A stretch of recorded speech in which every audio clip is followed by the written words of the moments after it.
హిందువులు జరుపుకునే పవిత్రమైన పండుగలలో మహాశివరాత్రికి విశిష్ట స్థానం ఉంది.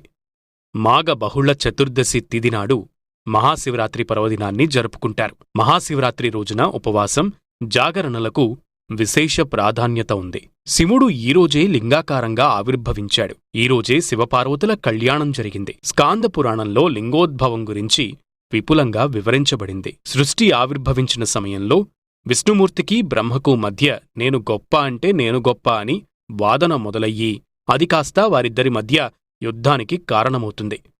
బ్రహ్మ, విష్ణువులు ఒకరిమీద ఒకరు దివ్యాస్త్రాలు సంధించుకోవడంతో అత్యంత శక్తివంతమైన ఆ అస్త్రాల ధాటికి లోకాలన్నీ గజగజ వణికిపోతాయి.